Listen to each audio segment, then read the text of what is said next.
বন্ধুরা তোমরা মনে হয় জানেন যে রংপুরের চেংরাগুলা প্রেমিক টাইপ হয়। আর মুই এই কথাটা কেন কোনো জানেন, কারণ মোর বাড়িও হচ্ছে রংপুর। যেহেতু মোর বাড়ি রংপুর সেহেতু মোকে একটু প্রেমিক টাইপ তো হবারে নাগিবে, তাই না? তা মুই ওই চেষ্টাটাই করিছু। আর কতটা হবার পাইছু মুই জানো না, তোমরা এটা কমেন্ট বক্সে জানিয়ে দিবেন। আর আজকে মুই তোমাকে এই গল্পখানে কই।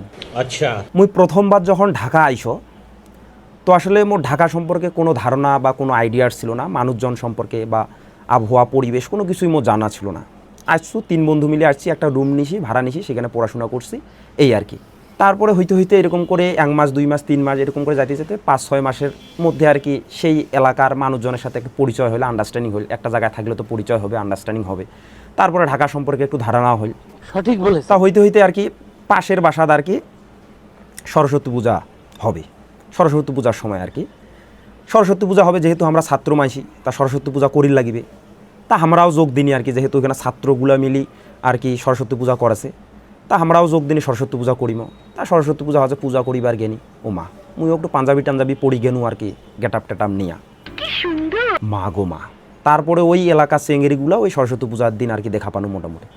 তা একটা চেঙ্গেরিক দেখি কিন্তু মুই একলা ফিদা হয়ে গেল। মানে বলা যায় যে প্রথম দেখায় আর কি প্রেমে পড়ে গেছু।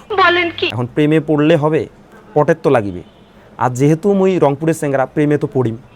তারপরে মুই এখন চেষ্টা করছো যে মেয়েটা কীভাবে পড়া যায়। তারপরে খোঁজখবর লাগানো, মেয়েটার নাম জানিনু। তারপরে খোঁজখবর নিতে নিতে মেয়েটার আইডিটাও নিনু আর কি। আইডিটা নিয়ে মেয়েটা রিকোয়েস্ট দিনু, কিন্তু মেয়েটা মোর ফ্রেন্ড রিকোয়েস্ট অ্যাকসেপ্টে করলেন না। একটু হতাশ হনু, কিন্তু হাল ছাড়ো নাই। যেহেতু মুই রংপুরের চেংরা, চেষ্টা চালিয়ে যাচ্ছ যে কীভাবে হয় পড়াইতে হবে। তারপরে অনেক চেষ্টা করার পরে মেয়েটার পিছনে পিছনে কয়েকদিন ঘুরিনু, কিন্তু তাও পটিলেন না। তারপরে চিন্তা করনু যে মেয়েটার কীভাবে কাছাকাছি থাকা যায়। তারপরে এই যে রুমটা দেখা পাচ্ছেন না, এই যে রুমটা, মানে এই রুমটা কিন্তু তেমন একটা ভালো না হয়।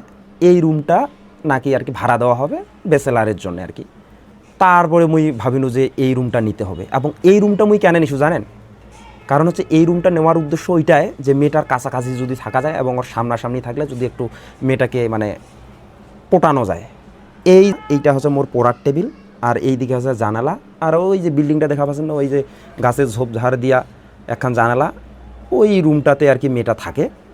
তা এর থেকে আর বড় সুযোগ কি হওয়ার পারে, এই সুযোগটা কাজে লাগাইতে হবে।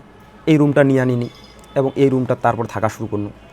তারপরে মেয়েটা কিন্তু মানে দেখা হয় ছাদ আইসে মোর জানালা থেকে দেখা হয়, দেখি মানে মুই চেষ্টা করো লাইন দিবার, কিন্তু তাও কিন্তু আর কি কাজের কাজটা হয় না, হাল ছাড়ো নাই। তারপরে কী করনু, ওই বাসাটাতে মুই একটা ঠিক টিউশনই নিন, মানে আরও মেয়েটার কাছে যাওয়ার চেষ্টা করনু। যাওয়ার পরে এখন মনে করো যে ওই বাসাটা প্রাইভেট পড়াছো, মনে করো পড়াইতে পড়াইতে চেষ্টা করছো যে কীভাবে মেয়েটা পড়া যায়। তো মেয়েটা কিছুটা হলো দুর্বল হয়েছে, এখনও কিন্তু প্রেমে পড়ে নাই। তো আসলে মোর এই যে প্ল্যানটা এখনও চলেছে, তা কেমন হয়েছে প্ল্যানটা তোমরা একটু অবশ্যই কমেন্ট বক্সে জানাবেন। আসলে মুই কি আসলে প্রেমিক হওয়ার পাইছো কিনা।